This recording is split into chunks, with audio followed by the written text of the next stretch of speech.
रुचि नहीं रखते हैं, क्योंकि उसकी निरर्थकता को आप जानते हैं। संसार की निरर्थकता को जानकर उसका त्याग करना एक बात है, और संसार की इच्छा होने पर उसकी पूर्ति न हो पाने पर उसका त्याग करना दूसरी बात है। तो यहाँ हमने देखा कि यहाँ आरंभ इसी से हुआ कि अर्जुन के मन में जो ये बातें आ रही हैं कि मुझे राज्य से क्या लेना देना, मुझे तीनों लोगों का राज्य भी मिल जाए, भोग भी मिल जाए, उसको पाकर भी मैं सुखी नहीं होऊंगा, इससे अच्छा तो मैं भिक्षा अन्न ले लूँ, अर्थात संन्यास स्वीकार कर लूँ, और हमारे जीवन का लक्ष्य तो कुछ और ही है, हम इन सब के पीछे क्यों पड़े। और वो मानो भगवान को ही उपदेश दे रहा है। कई बार ऐसा होता है, जो गुरु हमको ज्ञान देते हैं, कई बार वो उनका ज्ञान हम उन्हीं को देते हैं, लेकिन हम उस ज्ञान के योग्य नहीं होते। अब यहाँ अर्जुन जो है इसके योग्य नहीं है वो, कि वो भगवान को उपदेश दे। वो तो खुद अज्ञान में और मोह में, और मोह के कारण ही ऐसा बोल रहा है। लेकिन भगवान तो जानते हैं कि अर्जुन की मन स्थिति ऐसी क्यों बनी है, उसके अंदर निराशा क्यों आई है। इसलिए गीता का उपदेश जो है, एक मनोवैज्ञानिक दृष्टि से भी इसका चिंतन करना चाहिए कि गीता का उपदेश जो है वो बहुत प्रेम प्यार से हुआ, ऐसा नहीं है। कई बार व्यक्ति को उसकी मनोअवस्था ऐसी होती है कि उसको अगर प्यार से समझाए तो बात उसको समझ में नहीं आती है, तो उसे जोर से डांट करके भी बोलना पड़ता है। और कई बार केवल जोर से डांटना ही पर्याप्त नहीं होता है, बल्कि कठोर वचनों का भी प्रयोग करना पड़ता है। तो हम देखते हैं कि यहाँ भगवान ने जो अपना उपदेश आरंभ किया है, तो केवल अर्जुन को डांटा है इतना ही नहीं, बल्कि अर्जुन के लिए जो सबसे कठोर शब्द हो सकता था, अथवा कुछ लोग तो कहते हैं कि भगवान ने मानो गाली देते हुए से उपदेश का आरंभ किया। तो अर्जुन को हम देखते हैं तीसरे श्लोक में, तो भगवान ने जाके नपुंसक शब्द का भी प्रयोग कर डाला। अब यहाँ भगवान कहते हैं, कुतस्त्वा कश्मलमिदं विषमे समुपस्थितम अनार्यजुष्टम अस्वर्ग्यम अकीर्तिकरम अर्जुन, कि तुझे ये विषम स्थल में ये अज्ञान तेरे अंदर कैसे आया, ये कायरता तेरे अंदर कहां से आई। ये कोई कायरता करने योग्य स्थान नहीं है। सब कुछ पूर्व नियोजित तरीके से सब लोग आए हैं, सामने की सेना वाले सब आकर खड़े हो गए हैं। हमारी सेना में भी तुम्हारे साथ इतने सारे शूरवीर खड़े हो गए, और अब जो खास लास्ट मोमेंट है जब युद्ध होने वाला है, और उस समय तुम शिथिल होकर के ऐसी बातें कर रहे हो, ये कायरता तुम्हें तो शोभा नहीं देती। तो भगवान यहाँ पे 3 रीजन बतलाते हैं कि कायरता तुम्हें शोभा क्यों नहीं देती। ये 3 रीजन देखें, ये ह्यूमन साइकोलॉजी को पूरा कवर करते हैं कि मनुष्य के जीवन में 3 में से कोई एक बात होना चाहिए। अगर वो तीनों नहीं है तो फिर मनुष्य का तो सोचना बिल्कुल ही गलत हो जाता है। आपके मोटिवेशन के पीछे 3 में से कोई एक बात होना चाहिए। तो भगवान कहते हैं अनार्यजुष्टम अस्वर्गम अकीर्तिकरम। तो सबसे पहला लाइफ का जो श्रेष्ठतम उद्देश्य होना चाहिए वो क्या होना चाहिए कि मेरे जीवन का लक्ष्य मुझे परम शांति और परम आनंद को प्राप्त करना है, और जीवन के समस्त दुखों की सदा के लिए निवृत्ति करना है, जिसके लिए मुझे मानव देह मिला है। उसके लिए आपका कर्म होना चाहिए। भगवान कहते हैं अनार्यजुष्टम, कि तुम्हारा जो कर्म है ये आर्य पुरुषों से सेवित नहीं है। महापुरुष इस प्रकार की बातें नहीं करते, विवेकी पुरुष इस प्रकार की बातें नहीं करते। जो मुमुक्षु होते हैं, जो जिज्ञासु होते हैं, जो भगवत भक्त होते हैं, उनका व्यवहार इस प्रकार का कभी नहीं होता। जिनका अंतःकरण शुद्ध हो गया वो तो राग द्वेष से रहित हो गए, और वो भगवान के द्वारा दिए हुए कर्तव्य को उनकी दी हुई सेवा समझ करके प्रसन्नतापूर्वक आत्म कर्म में लग जाते हैं।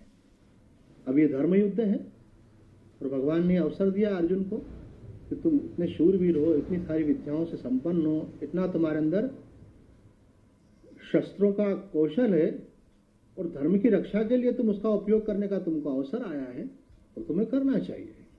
परिणाम को भगवान पे छोड़ दो, अपना कर्म करो। ये मत देखो कि सामने कौन खड़ा है, साथ में कौन खड़ा है। ये देखो कि भगवान ने मुझे अवसर दिया और मेरा ये कर्तव्य और मुझे करना चाहिए। हमारे जीवन में जहां भी अवसाद आता है उसके पीछे एक प्रमुख कारण जो होता है कि हम रिजल्ट की तरफ ज्यादा ध्यान देते हैं। हमारा फोकस किस पे होना चाहिए? वर्क पे होना चाहिए। अगर घर में कोई व्यक्ति बीमार हो गया है तो हमको उसकी सेवा करना है। हम सेवा से ज्यादा ध्यान इस पे देखते हैं, वो ठीक हो जाएगा कि नहीं होगा, वो कब होगा, कहीं ऐसा तो नहीं हो जाएगा, कहीं वैसा तो नहीं हो जाएगा। ठीक है, ये मोह के कारण ऐसा होना स्वाभाविक है, लेकिन थोड़ा उसको उस फैक्टर को कंट्रोल करना चाहिए। और मेन ये होना चाहिए कि आपकी सेवा में कोई कमी न रह जाए। एक महात्मा जी ने दृष्टांत दिया है कि एक फैमिली कार से कहीं जा रही थी, उनका एक भीषण एक्सीडेंट हो गया। एक्सीडेंट हुआ तो पति को इतनी ज्यादा चोट लगी कि उनके सिर से खून निकलने लगा। महिला भी जो है बुरी तरह से घायल हो गई थी, लेकिन उसको होश था, पति को तो होश ही नहीं था। तो महिला उठी और तुरंत जो आने जाने वाली गाड़ियां थी उसमें ऐसा हाथ देने लगी कि मेरी हेल्प करो, मुझे अस्पताल तक पहुंचा दो। तो दो एक लोगों ने तो नहीं रोका, कोई भी कारण रहा होगा, भय के कारण अथवा कोई अन्य कारण से, लेकिन एक व्यक्ति ने गाड़ी को रोका। तो उसकी हेल्प ली। उन्होंने अपने पति की के शरीर को उठवाया और वहाँ गाड़ी में रखाया, खुद साथ बैठी। बोले कहाँ चलना है? बोले सीधे हॉस्पिटल चलो। हॉस्पिटल लेके गई। तो स्वामी आत्मानंद जी महाराज कहते हैं, ये दृष्टांत उनका दिया हुआ है कि यदि उस समय वो महिला इतनी घबरा जाती और उसका विवेक काम नहीं करता तो वो हॉस्पिटल नहीं पहुंच पाती। और डॉक्टर ने कहा तुम बिल्कुल ठीक समय पे आ गए हो, अगर थोड़ा भी लेट कर दिया होता तो इनका केस बिगड़ जाता और हमारे हाथ से बाहर निकल जाता। लेकिन महिला ने 1 मिनट भी देर किए बिना जब देखा पति बेहोश हो गए हैं, ब्लीडिंग हो रहा है, तुरंत उठी और उन्होंने। तो आप जिस समय कठिन परिस्थिति होती है उस समय सबसे बड़ी बात ये होती है कि आप सही निर्णय ले सको। आदमी जब घबरा जाता तो निर्णय नहीं ले पाता। तो घबराता क्यों है?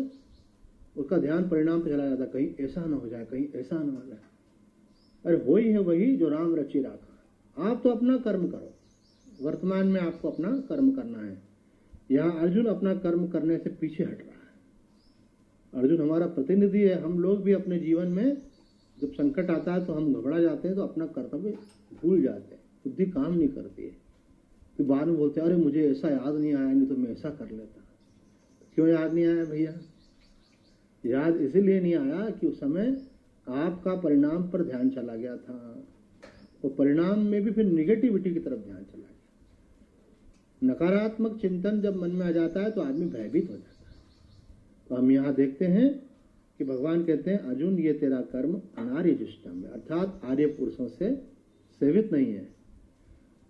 दूसरा, अगर मनुष्य के मन में अगर मानो मोक्ष की आकांक्षा नहीं है, भगवत प्राप्ति की आकांक्षा नहीं है, क्योंकि बहुत बड़ा ग्रुप तो इसका ही होता है कि जिनको भी लक्ष्य बोध ही नहीं है, जीवन का वास्तविक लक्ष्य क्या है, क्या इसी जन्म में हमको परम आनंद परम शांति की प्राप्त हो सकती है, क्या ये जन्म हमको भगवान ने इसलिए दिया है कि हम जीवन पा करके हम उनकी प्राप्ति कर लें जिनको पाने के बाद फिर कुछ पाना बाकी नहीं रहता है। ये जन्म हमको इसलिए मिला है कि हम जन्म मरण के चक्र से सदा के लिए मुक्त हो जाए। लेकिन हम यहाँ देखते हैं कि अर्जुन के मन में युद्ध न करने के पीछे जो ये कारण आ रहा है, तो भगवान कहते हैं कहीं दूसरा कारण तो नहीं है। जो धर्मात्मा लोग होते हैं, वो दूसरे प्रकार के जो लोग होते हैं, वो कहते हैं भाई हम पूजा पाठ इसलिए करते हैं, सेवा इसलिए करते हैं, सत्संग इसलिए सुनते हैं, सत्कर्म इसलिए करते हैं, अच्छे कर्म करेंगे तो अच्छी गति हमारी हो जाएगी, अगला जन्म अच्छा हो जाएगा, मरने के बाद हमारी सदगति हो जाएगी। पुण्य कर्मों में इसलिए रुचि होती है। इनको बोलते हैं धर्मात्मा। वर्तमान जीवन के सुख को नहीं देखते ये लोग। ये क्या देखते हैं कि परिणाम में हमारी गति उत्तम हो जाए। तो यहां पर हम देखते हैं भगवान अर्जुन से कहते हैं अस्वर्गम। जो धर्मात्मा लोग रहते हैं वो मरणोपरांत होने वाली गति पर ध्यान देते हैं। तो भगवान कहते हैं तेरा ये जो कर्म है ये तेरे को स्वर्ग में नहीं नरक में ले जाने वाला है, क्योंकि तू अपने कर्तव्य का पालन नहीं कर रहा है। तू केवल तू नहीं है, तू हजारों लाखों का प्रतिनिधि है। जैसे ड्राइवर की गलती केवल ड्राइवर की गलती नहीं होती है, उसकी उस गलती का परिणाम पूरी बस में बैठे हुए पैसेंजर्स को भुगतना पड़ता है। आज राष्ट्र के प्रति हमारे राष्ट्र को संभालने वाले कौन है? मोदी जी प्रधानमंत्री हैं। उनके निर्णय के अनुसार सारा चल रहा है। अगर वो एक गलत डिसीजन लेते हैं तो पूरा राष्ट्र प्रभावित होता है। अर्जुन का एक गलत डिसीजन जो है केवल पांडवों के नहीं, वो धर्म का भी था, पूरे धर्म को आहत करता है कि देखो धर्म के मार्ग पर चलने वालों की क्या गति हो रही है। और भगवान ये बिल्कुल नहीं चाहते थे। तो भगवान कहते हैं अस्वर्गम, तेरा ये निर्णय जो है तेरी गति को भी बिगाड़ने वाला है। अगर तू चाहता है मेरी सदगति हो तो ये निर्णय बिल्कुल गलत है। तीसरी बात भगवान कहते हैं, मानो एक तीसरे प्रकार के लोग भी होते हैं, बोले भैया मरने के बाद क्या होगा, स्वर्ग है नहीं है, किसने देखा है। और मुक्ति और भक्ति भी हम नहीं समझते हैं। चलो तीसरी बात तो समझ में आती है कि काम ऐसा मत करो कि लोग तुम्हारे मुंह पे तुमको गाली दें। काम ऐसा मत करो कि लोग तुम्हारी हंसी उड़ाएं। काम ऐसा मत करो कि तुम्हारी जगत में निंदा होने लगे, अपयश। तो भगवान तीसरी बात कहते हैं अकीर्ति कर्म अर्जुन। अर्जुन ये तेरा जो कर्म है ये तेरा यश बढ़ाने वाला नहीं है, बल्कि अपकीर्ति करने वाला है। लोग बोलेंगे कायरता के कारण अर्जुन भाग गया। देखा कि भाई इस युद्ध में मैं विजयी नहीं होऊंगा तो देख करके डर करके भाग गया। कहते हैं डर करके भागना से जो स्थिति बनती है वो हमेशा के लिए आपके लिए मरने के समान होता है। हर समय लोग आपका अपमान करते हैं, इससे तो एक बार मर जाना अच्छा है। तो तीनों रीजन यहाँ पे भगवान ने बता दिए। और चौथा रीजन कुछ और भी हो सकता है, उसकी चर्चा भगवान ने यहाँ नहीं की है, क्योंकि चौथे रीजन को तो भगवान रीजन ही नहीं मानते। मनुष्य अपने स्वार्थ के लिए कर्म करता है, तो भगवान कहते हैं स्वार्थ के लिए कर्म करने वालों को तो हम काउंट ही नहीं करते हैं। अपना फायदा देखने के लिए काम करता है, भाई मैं अब काय को टेंशन लूँ, है ना। ये तो अभी इनमें अभी विकास ही नहीं हुआ चेतना का कि ये ऐसा सही निर्णय ले सके। तो भगवान श्री कृष्ण यहाँ पे अर्जुन को कह रहे हैं कि अर्जुन तुम भली प्रकार से विचार करो और विचार करके कर्म में प्रवृत्त हो। अगर तुम भली प्रकार से विचार करके कर्म में प्रवृत्त नहीं होते हो तो बिना विचारे जो करे सो पीछे बचता है। काम बिगाड़े आपनो जग में होत हंसा। आगे भगवान देखो अर्जुन से क्या कहते हैं। अर्जुन के मन में ये भाव है कि भाई ये अपने लोगों को कैसे मारूं, आदरणीय लोगों को कैसे मारूं। तो भगवान कहते हैं क्लेब्यम मास्मगमः पार्थ। अब भगवान को चोट करना पड़ी।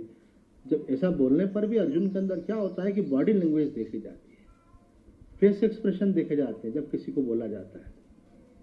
कोई मुझे बोला था स्वामी जी आप वीडियो का क्यों बोलते हैं, लोगों को ऑन करें। मैंने कहा हम ये एक्सप्रेशन तो देखें, आपको समझ में भी आ रहा है कि नहीं आ रहा है ना। बोला आप तो बोलते जाओ, हमको आए नहीं आए। ऐसा नहीं होता है। जब आदमी सामने वाले को देखता है, उसकी एकाग्रता देखता है, को समझ में आता है, तो बोलने वाले का भी उत्साह बनता है। और कहीं समझ में नहीं आता तो समझाना चाहता है, ये बात है। तो जो सिंसियर होते हैं वो फॉलो करते हैं इन बातों को। तो अब कईयों की मजबूरियां होती है, एक अलग बात है, पर मजबूरी कम है, रिलैक्सेशन ज़्यादा है कि वीडियो ऑफ करो और मज़े से कुछ भी करते रहो, चाय पियो, लेटे रहो, घूमो फिरो, सुनो मत सुनो, स्वामी जी तो बोल ही रहे। ठीक है भाई, जैसे तुमको अनुकूल पड़े। तो भगवान अर्जुन को देखते हैं कि अर्जुन के अंदर जो भगवान ने बात कही उसका प्रभाव नहीं हुआ। भगवान ने बोला ये नारी पुरुषों से सेवित है, न ये तुम्हारा सदगति करने वाला है, न इससे तुम्हारा यश होगा, ये तो बिल्कुल गलत डिसीजन ले रहे हो। पर अर्जुन वैसा का वैसे। आदमी का मन बदलता है तो उसका चेहरा बदलता है, उसकी आंखें बदलती है, उसकी भावदशा बदलती है। इसको कैसे पढ़ा जाए, उसके चेहरे से पढ़ा जाता है। तो भगवान ने देखा ये इतने आसानी से मानने वाला नहीं। अब भगवान ने चोट करी। ये चोट करना जो है गुरु का काम होता है। भगवान यहाँ पे अर्जुन के लिए गुरु का रोल कर रहे हैं, उसे समझा रहे हैं। भगवान कहते क्लेब्यम मास्म गमः पार्थ नैतत्युपपद्यते क्षुद्रम हृदय दौर्बल्यम त्यक्तोत्तिष्ठ परम तप। अर्जुन को भगवान बोलते हैं कि तू कायर मत बन, तू नपुंसक मत बन, ये तुझे तेरे योग्य नहीं है। और अर्जुन को नाम क्या दिया यहाँ पे भगवान ने, पार्थ। पार्थ इसलिए कहा, देखो यहाँ पे जितने शब्दों का प्रयोग किया है सब किसी न किसी अर्थ को लिए हुए हैं। प्रथा पुत्र होने के कारण अर्जुन का नाम पार्थ था। प्रथा कुंती का नाम था। बोले कुंती तो ऐसी छत्राणी है, ऐसी शूरवीर है कि जब उनसे भगवान ने पूछा कि तुम क्या चाहती हो, तो उन्होंने कहा भगवान आप मुझे मेरे जीवन में संकट दीजिए। तो भगवान ने कहा ये क्या बात कह रहे हो तुम, लोग तो चाहते मेरे जीवन में संकट नहीं हो, पर तुम उल्टा मांग रही हो मुझे संकट हो। बोले भगवान मैंने तो ये जीवन में देखा अब तक, जब जब मेरे जीवन में संकट रहा तब तब मैंने आपको आर्त भाव से पुकारा और आप आए और आपने मेरी सहायता की। कहते ना कि दुख में सुमिरन सब करे, तो बोले मुझे दुख में आपकी याद आई और आपकी कृपा हुई और मेरे को आपके आशीर्वाद से जीवन में संकटों का निवारण हुआ। तो कहीं ऐसा नहीं हो कि मैं सुख में भूल जाऊं। जो कबीर साहब जी कहते हैं ना, ऐसे सुख पर सिल पड़े। बोले ऐसा सुख किस काम का जो हमको भगवान को बिसरा दे। तो बोले ऐसी शूरवीर तेरी माता है जिसने मुझसे ये वरदान मांगा कि मुझे संकट जीवन में रहे, और तू संकट से घबरा रहा है। कुंती का पुत्र होकर के ये कायरता कर रहा है, ये तुझे शोभा नहीं देती। अखंडानंद जी महाराज ने एक बहुत सुंदर प्रसंग सुनाया है कि आश्रम ज्वाइन करने के पहले, संन्यास लेने के पहले जब वो अपने ग्राम में रहते थे तो उनकी कुछ खेती थी परिवार की, तो उस खेती में किसी की बकरी आकर के वो चर जाती थी सारी खेती। तो सुबह आकर के देखते अरे ये क्या सब चर गया, कोई है नुकसान, इतनी मेहनत से पहले बीज बो, फिर पानी दो, फिर उसकी रक्षा करो, और कोई सब कुछ मेहनत आप करो और कोई मलाई दूसरा कोई खा जाए, और वो भी इलीगली मांग करके भी नहीं। तो एक दिन महाराज जी ने कहा कि एक दिन हमने चुप करके बैठे और देखने की कोशिश करी आखिर ये कौन है, कौन ये नुकसान करता है। तो देखा तो एक बकरी, कुछ बकरियां थी वो अंदर आ गई थी। तो महाराज जी ने उस समय तक तो संन्यास लिया नहीं था, उस समय महाराज जी का नाम शांतनु था। तो उन्होंने वो बकरी को पकड़ लिया और पकड़ करके उसको ले जाने लगे। तो उनको ये लगा कि अब बकरी इनको वापस लौटाएंगे।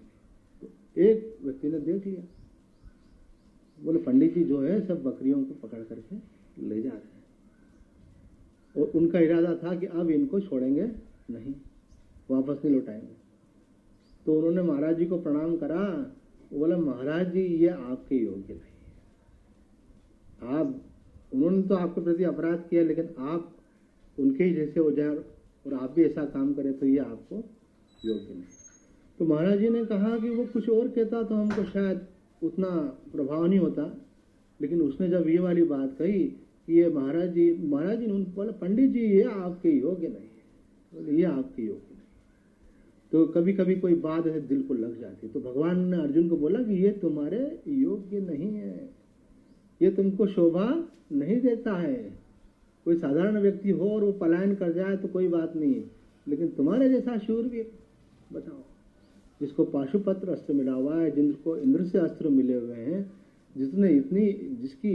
जिसका यश जो है पूरे पृथ्वी पर है, तुम्हारे पास ऐसा गांडीव धनुष है जिसकी टंकार से पृथ्वी हिल जाती है, और इतने शूरवीर होने के बाद, इतनी तपस्या करने के बाद, और उसके बाद तुम ऐसी बात करो। सर्वश्रेष्ठ धनुर्धर थे, हम बोलते हैं ना जिसको वर्ल्ड रिकॉर्ड, तो वर्ल्ड रिकॉर्ड था उनका धनुष के अंदर, और उसके बाद ऐसी बात करें।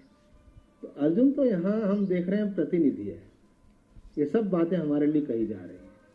अब यहाँ देखो कि अवसर आने पर जब पलायन कर जाता है, कुछ बच्चे परीक्षा होती है उसके पहले खूब तैयारी करते हैं, लास्ट मोमेंट पे भयभीत हो जाते हैं, मेरा पेपर नहीं बिगड़ जाए, लोग हंसेंगे, घर वाले नाराज होंगे, तो बोलते परीक्षा ही नहीं देने जाओ। घर वाले नाराज होंगे तो बोलते परीक्षा ही नहीं देने जाओ। घर वाले बोलते बेटा पेपर जैसा भी जाए पेपर तो दे, कम आएंगे नंबर कोई बात नहीं है। बोलो नहीं मेरे को देना ही नहीं पेपर, एकदम डिप्रेशन में आ जाते हैं। तो यहाँ अर्जुन की स्थिति भी ऐसी है, तो भगवान उसको डांट कर डिप्रेशन से बाहर निकाल रहे हैं।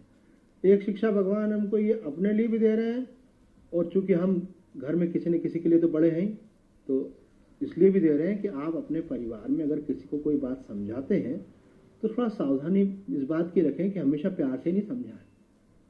कभी कभी उनको डांटना भी पड़ता है, कभी कभी कठोर शब्द भी बोलने पड़ते हैं। हमने एक महात्मा जी को देखा, वो न डांटते न कठोर शब्द बोलते, उनका एक अपना तरीका। वो ये क्या करते, वो बात करना बंद कर देते, उदासीन हो जाते, तो सामने वाले को ज़्यादा पीड़ा होती। कई बार बोलने से असर नहीं हो तो आप बोलना बंद कर दें, कुछ मत बोलें। वो बात करे तो बात ही मत करो, केवल अपना कर्तव्य पूरा पूरा करते रहो। तो आप देखोगे उसका परिणाम ये होगा कि उसको इस बात का चिंतन हो जाएगा कि मुझसे जरूर कोई बड़ी गलती हुई है, इसलिए मुझसे बात नहीं की जा रही। लेकिन ये सब शस्त्रों का उपयोग एक ही बात के लिए है कि किसी प्रकार से सामने वाले का हित करना, उसको उसकी भलाई में प्रवृत्त करना। भगवान कहते हैं शुद्रम हृदय दौर्बल्यम त्यक्त्वोत्तिष्ठ परम तप, कि तुम हृदय की दुर्बलता का त्याग करो और उठ खड़े हो। जिस कार्य के लिए तुम इस क्षेत्र में आए हो, रण क्षेत्र में आए, उस कार्य को करो। अब बताओ, भगवान के साथ रहते हुए अर्जुन की यह स्थिति हो रही है, तो जो लोग भगवत उपस्थिति को अनुभव नहीं करते, उनका मन घबराए डरे, तो कौन सा आश्चर्य है। इसीलिए बोलते हैं सत्संग और स्वाध्याय बहुत जरूरी है। हमारा परिस्थिति का प्रभाव हम पर हो जाता है, हमारे मन में जो काम क्रोध लोभ मोह के संस्कार हैं ये हम पर आ जाते हैं। कोई मुझसे कह रहा था, स्वामी जी इतने सालों से तो आपका सत्संग सुन रहे हैं, कुछ लोग 20 सालों से सुन रहे हैं, कोई 25 साल वाले भी हैं। बोला कि अभी भी सत्संग सुनने की जरूरत है क्या? तो इसका उत्तर हम देते हैं कि युधिष्ठिर ने नारद जी से, भागवत का प्रसंग है, नारद जी से कहा कि महाराज गृहस्थ आश्रम में हम रहते हैं, हमारे मोक्ष की क्या संभावना है? तो उन्होंने कहा पूरी संभावना है। किसी भी आश्रम में रहकर के व्यक्ति मोक्ष की प्राप्ति कर सकता है, अपने जीवन का कल्याण कर सकता है, परम आनंद को उपलब्ध हो सकता है। लेकिन उसके लिए एक बात है, वो बोले वो बात ये है, एक दृष्टांत के द्वारा समझाते हैं कि सांप और नेवले में झगड़ा हुआ और नेवले ने सांप को आहत करा, सांप ने नेवले को डस लिया। अब डसा तो नेवला दौड़ करके गया और बूटी सूंघ करके फिर वापस आया, फिर लड़ने लगा। ऐसे 2-3 बार सांप ने उसको डंक मारा और वो विष उस पर चढ़ने लगा, और विष चढ़ते हुए में वो गया और बूटी सूंघ करके आ गया, और फाइनली नेवले ने सर्प को मार डाला। तो यहाँ पे ये बात आती है कि यदि हम गृहस्थ आश्रम में रहते हैं तो परिस्थितियां हमारे ऊपर प्रभाव डालती हैं। कभी हमारे अंदर मोह जागृत हो जाता है, हम अपना कर्तव्य भूल जाते हैं, कभी हम भयभीत हो जाते हैं, कभी हम आसक्त हो जाते हैं, कभी हम क्रोध में आ जाते हैं, कभी हम लोभ में आ जाते हैं। तो जैसी जैसी परिस्थिति होती है उनका प्रभाव हम पर हो जाता है। अगर प्रभाव होना बंद हो जाए तो आप मुक्त हो गए, समझ लो। इसका मतलब आप निर्लिप्त हो गए। जब तक वो निर्लिप्तता नहीं आती, असंगता नहीं आती, आप उन संसार की परिस्थितियों से मुक्त नहीं हो जाते, तो नेवले की तरह आपको बार बार बूटी सूंघना पड़ेगी। नारद जी युधिष्ठिर को कह रहे हैं कि आपको सत्संग रूपी बूटी सूंघना पड़ेगी, तो आपका जो सुप्त विवेक है वो जागृत हो जाए। अगर मैंने कोई आपको बात कही तो ऐसा नहीं है कि आपके लिए नहीं होगी। जो पुराने सत्संग में बोले स्वामी जी हमने तो ये सब बातें सुनी है, कुछ आपसे, कुछ दूसरे संतों से, कुछ शास्त्रों में, सब सुनी हुई है, लेकिन सुनी तो है, लेकिन सुनी है कि नहीं सुनी है इसका मतलब बताते हैं। एक पिता ने एक पुत्र को बोला, बेटा अंकल आए हैं, जाओ इनके लिए पानी भर के ला। वो मोबाइल में बैठ के गेम खेलता है। बोले जी पापा। अब थोड़ी देर हो गई, बोले बेटा अंकल आए देखो गर्मी में, जाओ बेटा पानी लेकर आओ। अब मैं क्या, जी पापा। पापा को बुरा लगाया, बोला 2 बार, इतना टाइम हो गया अभी तक गया नहीं, और ऐसा लग रहा था कि वो भी प्रतीक्षा कर रहे हैं, मानो पानी पिलाया जाए। बोले बेटा सुनते नहीं हो क्या? आखिर उनको डांट के बोलना पड़ा। बोले पापा सुन तो लिया। बोले बेटा सुना तो तब कहलाएगा जब तुम पानी लेकर के आओ। तो शास्त्र की बात भी हमने सुनी, और सुनी को अनसुनी कर दी कि सुनी, तो सुनी तो तब कहलाएगी जब उसके अनुसार हमारा जीवन हो। तो भगवान ने इन श्लोकों के माध्यम से शिक्षा दी है कि हमारे जीवन का लक्ष्य जो है ना, चरम और परम होना चाहिए। अगर वो नहीं हो तो कम से कम इतना तो हो कि सदगति हो। एक व्यक्ति ने ऐसा पूछा है रामसुखदास जी महाराज से कि महाराज जी इस बात का हमको एश्योरेंस कैसे हो कि हमारी कम से कम हमारी दुर्गति नहीं होगी, सदगति हो जाएगी। तो महाराज जी ने कहा हम एक उपाय बताते हैं, छोटा सा उपाय है, अगर तुम ये करोगे तो इतना तो मैं गारंटी कहता हूँ कि तुम्हारी सदगति तो होगी, मुक्ति हो कि नहीं हो पर गति अच्छी होगी। बोले वो क्या उपाय? बोले रोजाना गीता जी का एक अध्याय पढ़ो, बस कुछ मत करो, केवल गीता जी का एक अध्याय पढ़ो। अगर तुम इतना भी करते हो तो इस बात की मैं गारंटी देता हूँ कि तुम्हारी सदगति होगी। गीता पढ़ने के अनुसार उसका जीवन में परिवर्तन तो हुए बिना रहेगा नहीं, और गीता का पुण्य जो है उसको दुर्गति होने नहीं देगा। तो भगवान यहाँ पे बता रहे हैं कि आप सदगति चाहते हो, समाज में एक अपना ना, जो माननीय पुरुष होते हैं उनके लिए तो अपमान ही मृत्यु के समान। तो बोले सम्मान पूर्वक जीवन जीना सीखो। ऐसा कर्म करो कि आने वाली पीढ़ियां जो हैं वो आपको याद करें। ऐसा नहीं कि मरने के बाद फिर हमारे गुरुदेव शंकराचार्य जी कहते हैं कि कोई व्यक्ति मर जाता है तो उसका मालूम पड़ जाता है उसने जीवन अच्छा जिया कि खराब जिया। जो उसकी शव यात्रा में शामिल होते हैं, जो शमशान में जाते हैं, वो खड़े होकर के बात करते हैं। अच्छा आदमी होता तो बोलते हैं बड़ा अच्छा आदमी था, और बुरा आदमी होता है तो घर वाले बोलते हैं कि छुटकारा हुआ इससे। तो विवेकवान व्यक्ति को चाहिए कि वो भगवान के बताए हुए दिशा निर्देशों का पालन करते हुए अपने जीवन को सार्थक करें। आज इतना ही। सच्चिदानंद भगवान की जय।